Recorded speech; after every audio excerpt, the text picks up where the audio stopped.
You feel this nervousness on the phone there? Sir, I've been trying to make an urgent phone call up there. Well, I don't think it's something I want to do on an overseas phone. You gotta make some phone calls. Hang up the phone. Prank caller. Prank caller. Ladies and gentlemen, welcome to Packernet After Dark. This is the call-in show of the Packernet Podcast Network. If you'd like to call in, if you'd like to participate in the show, please feel free to do so. The phone number here is 608-501-0718. New callers go directly to the front of the line. We don't have any new callers today, but we got Omar. What's going on, Omar? What's going on, Omar, firefighter? How y'all doing? I forgot. I had to call back. I meant to mention this, or meaning to mention this, whatever.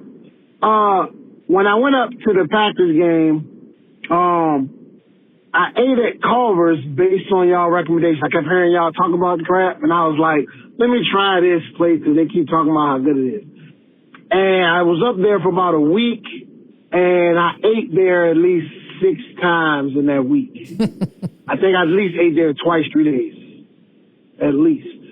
And it was delicious. I was a fan. I said, this is, I ate there. I ate, what's that burger place? Five Guys.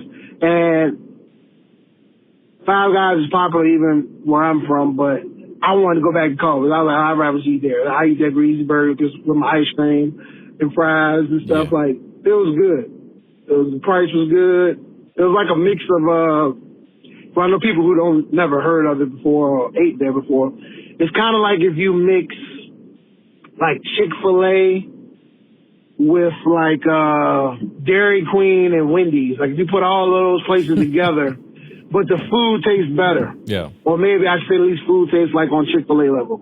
Yeah. Good. That's kind of how it is with burgers and stuff. I got onion rings and I had a good old time. I said, wow, I can eat here every day. That's how good it was. Now I probably die a couple years earlier eating every day, but nevertheless, it was good. So I highly recommend it. I might go back again up there to another game just to eat there and spread the love. So I just wanted to say that Omar, the firefighter, highly recommends Culver. So if they want to give me a sponsorship, I'll do that. I'll hop out, in my fire gear and everything, and a Packers jersey, and eat the ice cream. So anyway, go Pack, go. Well, I'm glad you enjoyed it. We don't allow Culver slander on this show. They're not a sponsor, but it's just the right thing to do. I've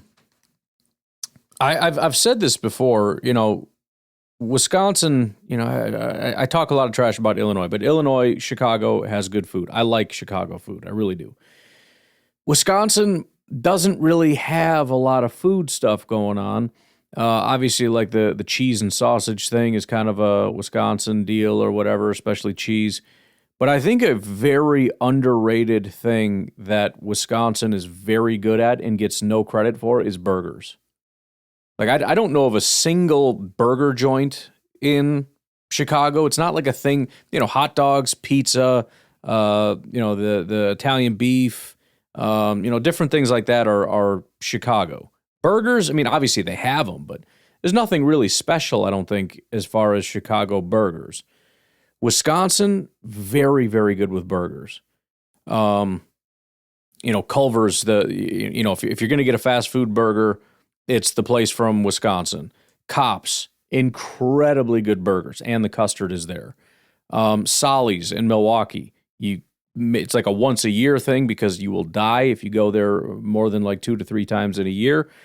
But when you talk about butter burgers, that's like a legit butter burger. There are some very legit burger places in Wisconsin. They really do a good job with that stuff. So, and I will say, I think I make some pretty fantastic burgers myself, if I do say so myself. Nothing quite like a charcoal grilled burger. You know what I mean? Oh, it's just so good. Some people probably get a little freaked out because I prefer my medium rare burgers. That's just how I roll. Health inspectors might not be a fan of that. I don't care. It's just tastes the best. But you get the smoked burgers, Then you get the garlic butter on the buns, and you toast those up on the grill. Oh, my goodness, they're such good burgers. All right, Randy from Minnesota. Yo. Want to touch base with you. Well, I found it the official now. The Bears and Lions are winning the offseason again. Oh, good. They're good. We're on schedule then. Everything Green Bay's done this offseason sucks. And even if it's a good hire, no matter who it is, don't worry. Coach Ben Johnson has the answer because he is a wizard. Yeah, and the Lions, obviously, was a fluke, and they will be able to handle the Packers, no problem. Mm-hmm. I found that kind of funny, but, well, whatever. We know how the offseason goes for those franchises. And am I like the only one that's getting a little geeked up about our other coaches that we've hired to fill out the defensive coaching staff? It seems to me, from what I've read and heard, the way they like to disguise the coverages, it really confuses quarterbacks. And I'm thinking, well, who do we got? We got a statue in Detroit. We have Caleb, who he's like Helen Keller. He can't read nothing. And you've got J.J. McCarthy, who gets flustered at everything. Right. So this really could pull out well for the Packers. Yeah, I mean, it's a good way to put it. I mean, we've got Goff is the veteran that can read. You know, he'll be harder to confuse. But the benefit is he can't handle pass rush. That's where Micah and the boys come in. Caleb can handle pass rush, but that dude can't understand freaking anything. The only thing he can do is wait for the pass rush, scramble, hope the play breaks down and somebody gets open and he can throw to the guy. It's about the best he can do. But as far as confusing the guy, yeah. And then JJ, he can't do anything. You can confuse him, and the pass rush will fluster him, and life is just fantastic. It's something I'm excited to watch. And I read on Lombardi Avenue, if you don't think Matt LaFleur needed to come back, Green Bay was fifth in the amount of money sitting on the sidelines injured, $92 million. They were right behind like the Browns and the Jets. And all the other teams that were in the playoffs were like in the bottom third. Mm-hmm. Like Chicago had $33 million sitting on the bench where we had 92. Don't you think if we had that a little bit, our record would have been a little bit better? We made it probably one or two playoff games. I just thought that was really interesting, how much talent we had sitting out injured. Anyway, I'm trying not to push the 3-minute time, so I'm going to let it go there. Go, Pat, go. Bye. I did see that. I didn't bring it up, not for any real reason other than I don't know, I lost that tab somewhere. But yeah, it was literally like the healthiest teams in football were like the most successful teams in the playoffs. The most injured teams were like the worst teams. It was pretty high correlation there. The only reason I wouldn't put 100% stock, I mean, it does play into it, but they still played below their talent level and completely gave up. And maybe that's because of the injuries. You know, they were banged up, they were demoralized, the whole thing. Fine, but then that brings me to point number 2 where, this is now 2-3 years running where we've kind of tanked it at the end of the year. So, maybe it is more just a health thing, and if we could be healthy, I mean, there's no question if we had Tucker and Micah or whatever, we would have been a better team. But I still think there's questions of why are we not performing at the level we need to be performing at? And the other positive side of that is I think the offense was performing at a high level. It was more our defense that was falling apart, and our defensive coordinator is gone, and we got a new one now. The offense was humming. Our quarterback was playing great football. So that's not to say everybody on offense, but that would be the only thing where I would have a hard time at least believing, as long as we're healthy, we'll be fine. I still have a couple questions. We'll be better, but I still have a couple questions. Chris from Alabama. What's going on, Ryan? Chris from Alabama. What's up, dude? Breaking news. Oh, boy. Well, not really breaking news, but I just got through watching the press conference, and breaking news. Rich Bisaccia ain't going nowhere, guys. Hey, I ain't gonna be the one to rant on that one. I ain't gonna say. I'm gonna say I'm not that upset, but I'm not that thrilled at the same time. Apparently, the special teams has improved, and he has the utmost confidence in Rich and the rest of the special team staff to get the job done. Hey, man, I don't even know what to say on that one.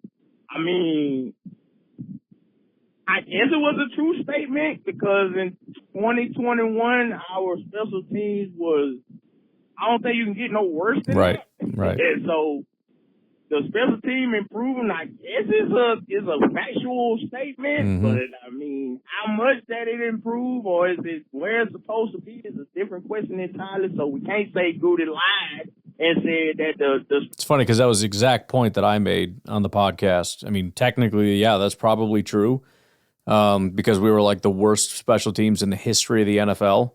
So yeah, they improved. We're still the freaking bottom of the barrel special teams unit, though, which I feel like we should not be that. Special teams improved.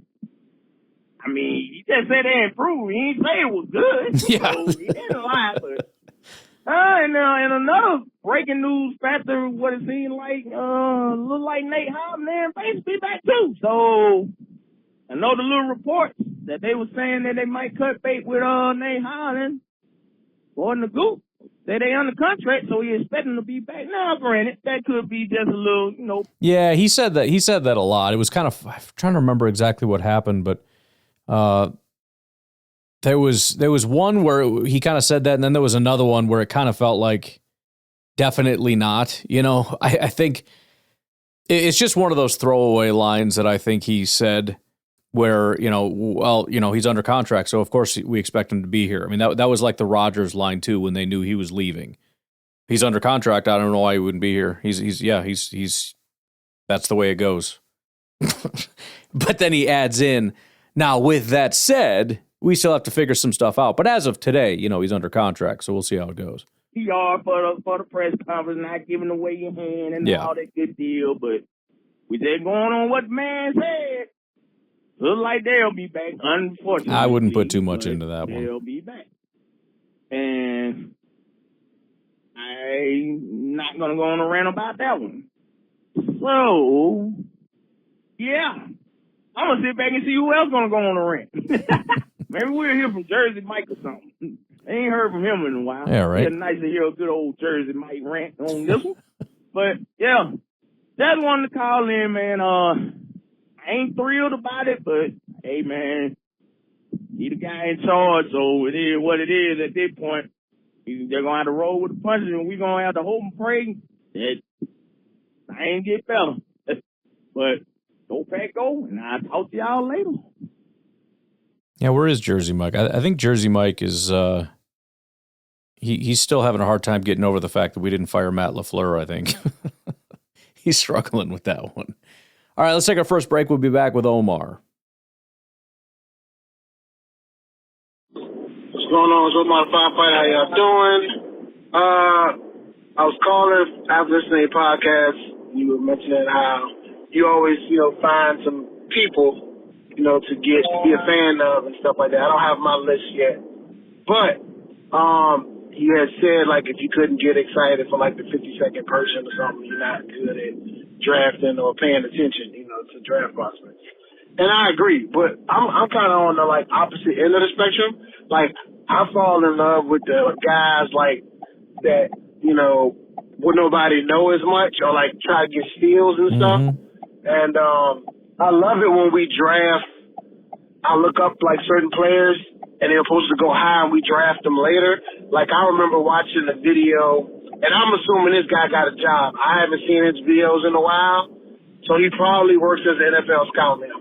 But he had like a top 10 wide receivers. He had like a top 10 offensive tackles, and he had top wide receivers. And I swear, he had Zach Thomas is like number 3.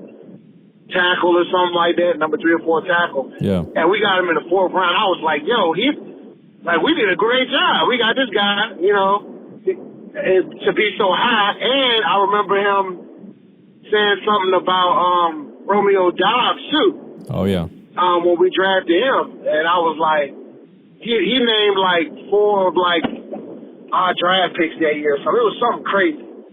And I think he did it like back-to-back years, like not just a Packers guy, but just in general. And I think he got a scouting job. He's real good. But anyway, I like looking up all, whatever positions I think we need, look up a top 10 and then try to find like the hidden gems and stuff like that. I get excited about them. And one funny thing is that you'll probably criticize, but it's surprisingly accurate. A lot of times, I say surprisingly accurate because it's like, even if it's only like 45% accurate, it's still crazy. I will look at Madden ratings, right, on like rookies to see kind of like how they play. Like I remember Aaron Jones, his skill set was better than Williams. And whenever I played, I would always play Jones, even though he had a lower like overall than Williams was. And it's funny, like I was like, they need to be playing him. He's great. And they never did until like 2 years later, and they finally started playing him. And I was like, man, they could look at his Madden rating. This is ridiculous. But anyway, just a little thoughts about that. I'd like to hear maybe like some unknown people, or I guess when you get the time, drop like your top 5 unknowns that you like so far. All right, go back up. Yeah, and I haven't really gotten so much to that point yet. I know. You know what I'll do? I'll give you some names, and they're Cullen's, my son's. He's ahead of me on some of this stuff, and he came in. He was all kind of like, man, I got some guys that are like they're my number 2, and they're only number like 100 on. I'm like, that's good, dude. Just don't start giving into. So many people do that. They start, they don't want to be outside of what everybody else says. Everybody else says he's a first-round pick, and I have him as like a third-round pick, so I must be yeah, you probably are an idiot. So what? This is how you learn. You stick by what you think, and you can refine as time goes on. By the way, you can see Cullen's board over at NFLDraftGrades.com. We haven't got it set up for any kind of payments or anything yet, and I got to turn mine off so you can see mine because it's not really worth anything yet. So as of right now, it's all completely free. So he's only done safety, corner, wide receiver. But the one guy that is kind of stands out as his number 3 right now that is outside of the top 100 is safety Cole Wisniewski. I love reading his little notes, too. I know he's not little anymore, but it's just funny seeing his notes. Because I look at it, I'm like, that doesn't suck. Here's what he had to say. Would be great for the Packers. Fast, strong, brings guys to the ground. Doesn't wait to tackle them. Goes in immediately and tackles them and wraps them up. Great addition for the Packers. Similarly, he has Malik Muhammad as his number 2 overall with the same grade as Wisniewski. He's a cornerback out of Texas. He says fast, strong, hard hitter would be a great addition for the Packers, possibly get in the 2nd or 3rd round.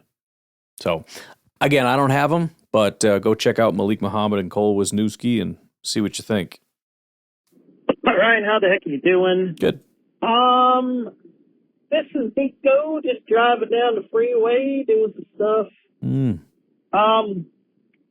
Good old stuff. Hope everything's going good. Oh, hello, policeman. Passing me because I'm a good boy doing the speed limit, although I'm holding my phone below the window. Anyways, so I was thinking like a couple of weeks ago when I was kind of whatever, I was thinking about, the new hire, that I kind of forgot that I remember when we played Arizona, because I think Tausch mentioned it with Wildy. Like they were pretty spunky little team, and I don't think they were surrounded with defensive talent. But I remember, in fact, I used to work with a dude who was a big Arizona fan. And after the game, I told him, hey, you know what? I know you're probably not going to have a winning season and you don't expect much, but I mean, like, they're not like a crappy team, like the Jets, or the Saints. It's like they were a really good, spunky team that just had no talent and could only do so much. So, I'm gonna roll out the old optimism. Mm-hmm. I get it. People are not in with the hire. I'll be honest. I'm in. I like the fact that he's been a coordinator. Yep. I know everybody wants Jim Leonard, and someone else made a good comment. If he had been from Iowa, he wouldn't care that Jim Leonard was available. It's almost the fact that he's a Wisconsin dude that is making it so cool. And I don't care. So I think he can come in and do some good stuff, kind of like he did with Philly, You could make the argument that they have a lot of talent. You can make that argument with us too. So, let's see what this band can do. I got to be hopeful, but yeah, I remember the Cardinals were kind of a spunky. Oh, something spunky. Oh, thanks. They were a spunky team, so if he could bring a little of that spunk to our defense, I know he's a little weird. I remember the pew pew. Pew pew pew. But then he punches players on the sideline because he's angry and shows some grit. That's old school coaching. He punched the guy on the sideline. Like that one defensive coordinator punched the offensive coordinator. I think it was for the Houston Oilers years ago. I can't remember. But anyways, go Paco. And the Bears, they'll suck, don't channel.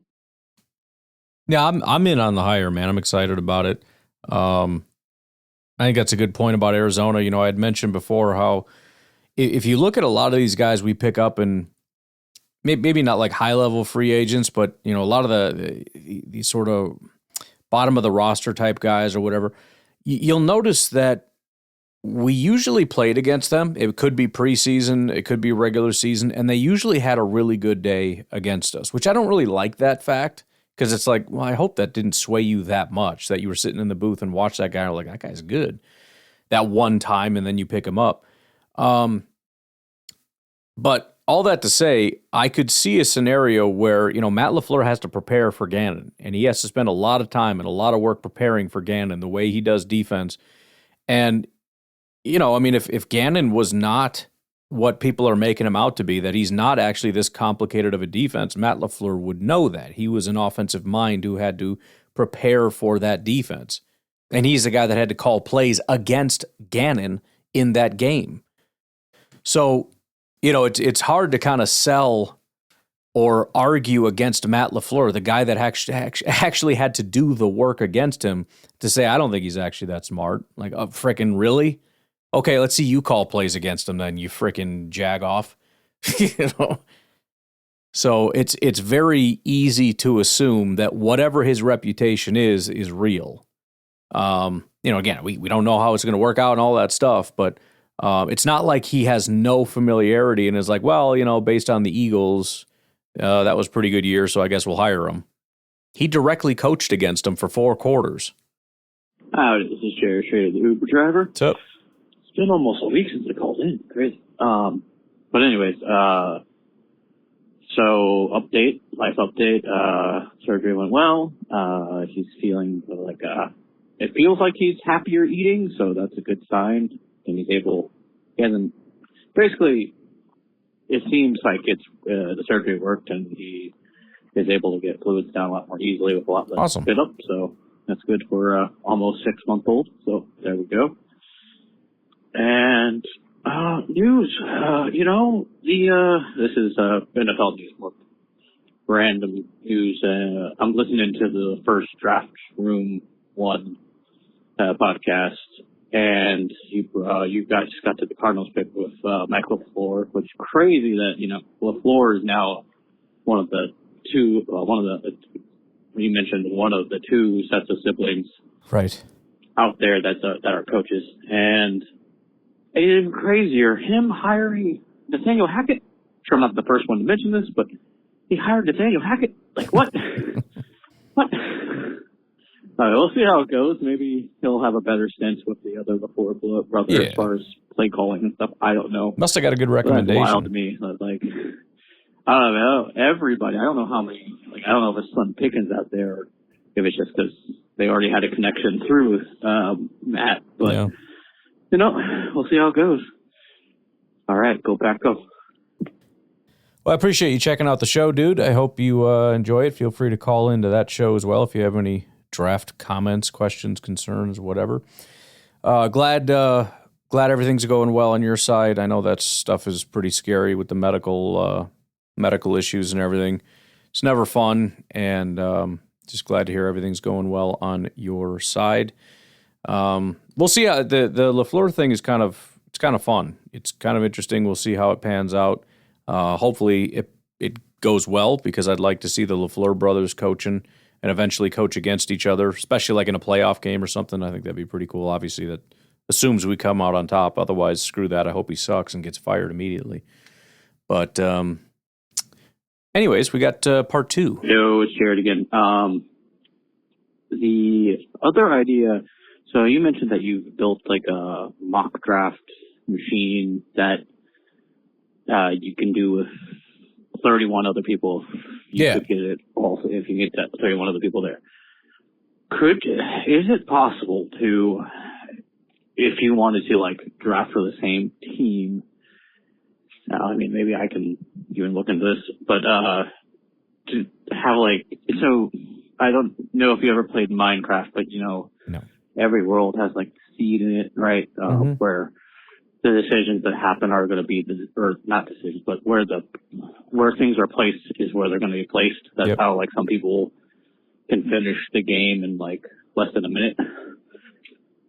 But with that idea in mind, is it possible to make like seeds of drafts for certain teams? Like, so let's say in this seed, the draft is going to be the exact same way. So you could draft, or not the exact same way, because obviously if you decide to trade up or trade back, like different decisions are made. But with those different decisions made, like they're all in the same seed, I guess.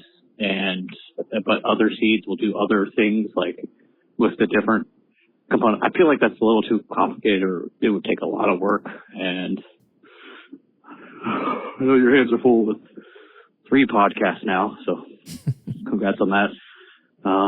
But yeah, do you think that would be like a possibility to work on in the future? Because I think it'd be kind of cool to like compare what draft picks you make in the same draft for the same team. I guess like all of us would do Packers at the same time, right? Bro, get off. My dog's trying to poop on the sidewalk. Bro, come on. Really? All right. Anyways, go Paco. Yeah, I mean, I'm guessing that would be why you'd want to do that, so that we can kind of compare and contrast. Again, it would be like you already kind of pointed out, one of the issues is that things change once things change. You know what I mean? So I don't know that we could have a specific seed. I don't exactly know how that would work, and I think we can kind of already more or less do that. It doesn't have to be exactly the same. We can still compare and contrast. My draft compared to your draft or whatever. I don't know. I'll think that through, but I don't think, again, because you can't have everything be exactly the same in a mock draft, because once you do things, it impacts everything else. So I'll think that through. It's an interesting thought, but again, I'm just not sure exactly how that would work as of right now. All right, let's take a break. We'll be back with Daniel from California.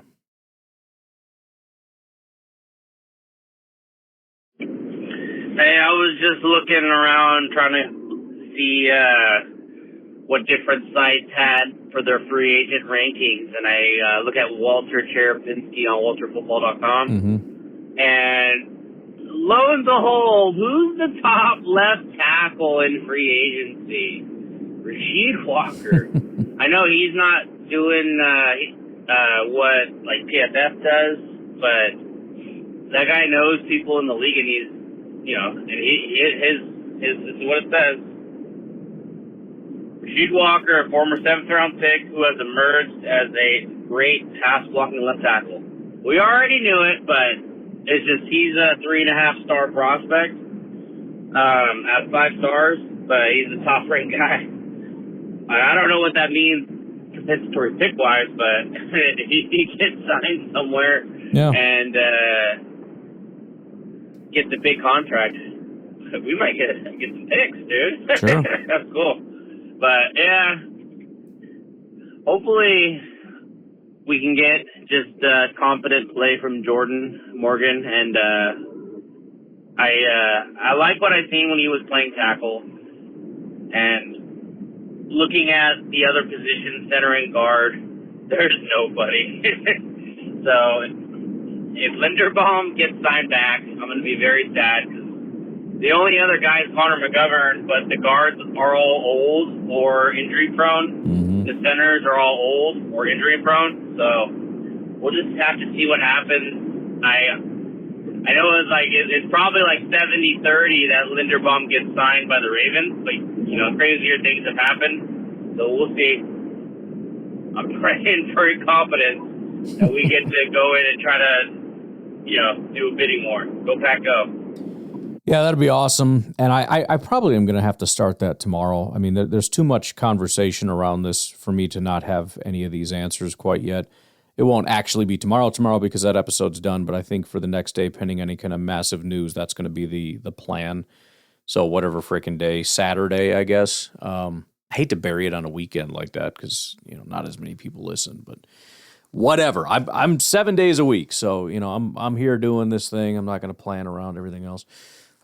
Just make sure you catch that episode. If you're not listening on the weekends, catch it on Monday or whatever. But I think that's going to be the plan. We're going to start digging into that. Unfortunately, no, because we got the stupid Super Bowl. I don't know. We'll figure it out. We'll make it work. Maybe we'll do Saturday, Monday or something, or we'll do something else Saturday. I don't know. But we got to get started. And it's kind of going to be a multi-part thing. We have to look first at our salary cap situation. We don't need to, but it's good to kind of lay that groundwork because it's hard to engage in the conversation about who we can get and how we can get them and all that kind of stuff without having an understanding of, options as far as where the money situation might be, as well as where some of our player situations might be, who stays, who goes, all that kind of stuff. So we'll start on that end, probably part one, and then part two the next day would be starting to look at some other guys. Because remember, free agency isn't just the current free agents. That's just kind of a general list. The real list is after a lot of these free agents get signed and after a lot of guys that are under contract get released. There are guys under contract that are not going to be staying with. Like for example, right now, Rashawn Gary is not a free agent. But most people, I think, that are Packer fans believe that he will not be on this team. So, people out there looking for edge rushers are looking at free agent lists and they don't see Rashawn Gary on the list because they don't realize, they don't think about that stuff. They don't know. So that'll be another part of it is not just looking at the list, but looking at the real list, which would be, let's take the list, remove people that are like 90% going to re-sign and add the people where there's a good chance they're going to be moved on from, whether that be trade or release or whatever the case may be. And then you have a more realistic and useful list. Brucey, what's going on, man? Bruce in El Paso. Hey, man.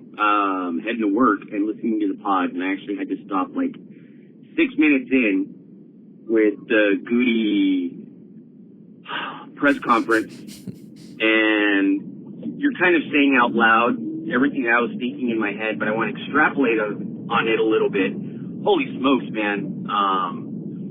I'm pretty optimistic when it comes to stuff and looking at this team, and have always been in the mindset of, get to the playoffs, be competitive. Not that that's good enough, but yeah, just giving yourself a chance. But it seems like there is a true disconnect between, almost like what you were saying with Roger Goodell and the league, and just being completely disconnected from reality of what's going on and what everybody sees, and sticking at this high level of thought. Yeah, good, you saw metrics, congratulations. But ultimately, it seems like there's a very huge disconnect between, in business, with my business, somebody gave me some really good advice and saying there's a big difference between perception and intent, or intention. And it seems like the perception of, of the front office, the coaches, the the upper echelon people of the organization, and what's actually going on is so beyond separated in terms of where they are on what perception is, of what their perception is, of what the perception of us as fans is towards what we're seeing and the actual intention of doing stuff. They don't even know what's wrong. How can you admit to the fact that you don't know what you need to fix? Are you kidding me? Right. It's obvious. Maybe how to get there is not obvious, and you can figure that out. But to not know what's wrong is... Well, and like I said, the fact that you come out and say, we've made these decisions, also, we haven't decided what's wrong yet, then how are you able to make decisions? Why are LaFleur and Gutekunst getting extensions before you figured out what the problem was? I mean, again, I'm not saying they should be fired. It's just a weird thing. I guess you could say we determined that they weren't the problem, but that's kind of odd because how do you know if you don't know what the problem is? Oh, Bisaccia, he stays. So everybody stays. Everybody's good. But something's wrong and we don't know what it is. Is it possible when you find out what it is that the people you just paid are part of the problem? Is that possible? It's just such a weird thing. I don't know. Asinine, man. You know I'm not a pessimist, man. No. Like, I'll go off every once in a while, like we all do. But to me, that press conference, and I'm not even done with your pod, probably going to get even more irritated as we go through this, but that perception versus intent, the disconnect, the Bisaccia, we got better. Where did you get better? You didn't get better. We haven't had a top 20 special teams since ever that I can remember in my lifetime, quite honestly, outside of having great. We had Mason Crosby, so they can kick, they can never tackle, anyway. Just the perception and the disconnect between the organization at, obviously now, what we're looking at is the GM level, the coaching level, and it almost seems like they're throwing it. Part 2. Lord, 3 minutes. Sorry about that. I should learn how to not talk so much. But the accountability on the players and getting those guys in the right position to do what they're supposed to do. But the biggest thing that I see is this disconnect right now, and it's concerning. They don't know what's going on. There's accountability that needs to come from the top to the bottom that I'm not seeing in this conversation that they're having with Gutey. And the problem with these beat writers is not that they don't ask the right questions. They're asking the right questions, but they're like, they hear the answer and they're like, okay, move on to the next question. No, dig, find out. What is the problem that you're trying to solve? How is it possible that you don't know what's going on? Because it's going to be a lot of the same, and it's been like that for a long time. Anyway, your thoughts on that, man. But I'm just thinking perception versus intent. There's a big disconnect in the organization with that between upper echelon, middle management, coaches, all that type of stuff, even down, I guess, to the strength conditioning and the players. But that's really concerning, man. Like, this was not a good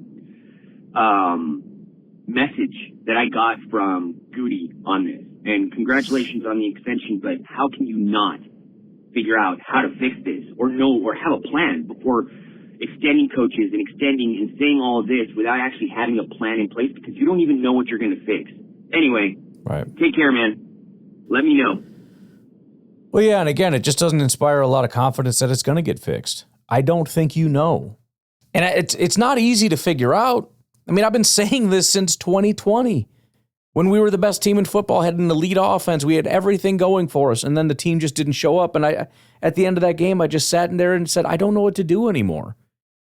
You know, every year there's always that thing. There's always that, like, oh man, we just got to go get that running back, or we just got to go get that number 2 receiver, or we just got to get that pass rusher, and then we're going to be unstoppable.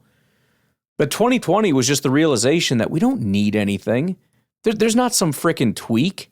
We had more than enough to win, to win the Super Bowl, to win that game, to win everything. We just didn't show up. And I don't know what to do about this. And it's been happening basically every year since. There is that eventual playoff game where we don't show up and lose. And so it's like, well, we got to run through some stuff. Run through what? What do you have to run through? I mean, it seems obvious to me that we're putting this on the players. right? Because it's not being put on the coaching staff. I mean, you could say then why are we extending the GM? I don't know. But the only thing I could think is you're putting it on the players and saying we need to find a different caliber of player. But I mean, that's a stupid answer. Because you've got a lot of really good players that are really motivated and everything else that also just have bad days at the exact wrong time. And there's something else going on here. And I don't know if they just don't want to admit that there's this extra sort of quality that a coaching staff can bring. And it just seems like fake, like, it's not true. That's not real, but again, look at the two teams in the Super Bowl and tell me that those coaching staffs didn't bring a little something extra. Tell me that Bill Belichick and the way that he ran that team didn't provide a little bit of something extra, or Andy Reid. I mean, maybe it's the quarterbacks, fine, but if you want to say it's the quarterbacks, I mean, there's a lot of good quarterbacks like Aaron Rodgers and Jordan Love that are not out there winning Super Bowls. You know what I mean? I think that there is an underlying quality that is really hard to measure, that is not really being acknowledged, that I genuinely didn't acknowledge for a long time and still I'm not exactly sure how to articulate, but I can't deny that it's real. It's kind of like I did with Tom Brady. When Tom Brady went to Tampa and won a Super Bowl, I said, I can't do it anymore. I can't sit here and say that Aaron Rodgers is a better quarterback because he throws, because every verifiable metric, every single thing that I can see with my eyes tells me that Aaron Rodgers is the better quarterback. But I now know for a fact there is something underlying here. There is something else. There is some quality that can't be seen that exists in certain people like Tom Brady. And that quality makes him better than Rodgers. I can't see it, I can't explain it, and I can't really prove it other than the fact of all the Super Bowls and the fact that he went to Tampa and did it again. There is some kind of a quality that he brings that changes things. And it's freaking real. And I don't know what it is outside of that. And I feel like there is something in Green Bay that we're missing.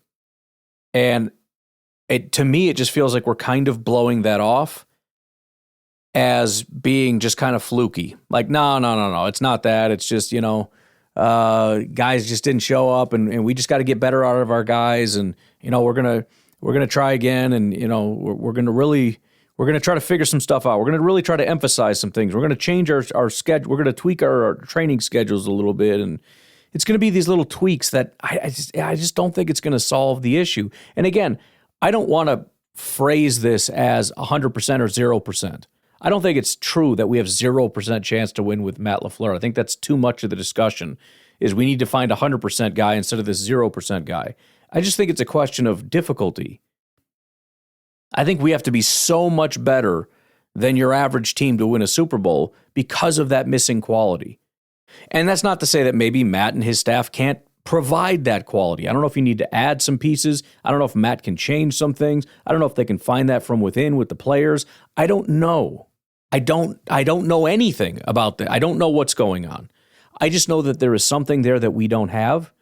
And I don't think the coaching staff or the front office staff has been able to identify it. I don't know that they even necessarily take it seriously so as to believe that they're going to be able to solve it. I don't know any of that.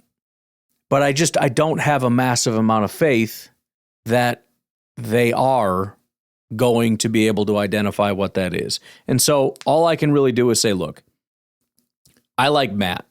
I think he's really smart. I think the players like him. I think he's a good play caller, all that stuff. That's great. I think we have a really good group of players. And I think those two things combined will give us a really good offense. I like our defensive coaching staff. I like our defensive players. And I think we have a good enough GM to make sure that we have a pile of good players going into the season with a pile of good coaches, and that should give us a good team. And I think with that good team, we're going to win enough games to get to the playoffs.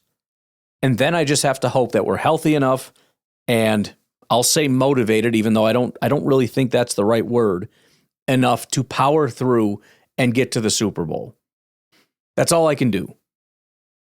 That's really it. We got a good team. Why shouldn't we be able to get to the Super Bowl? I don't want to get so hung up on You know, and again, I don't want it to be a 0% thing. Like a lot of people will say, well, we can't win a Super Bowl with Matt LaFleur.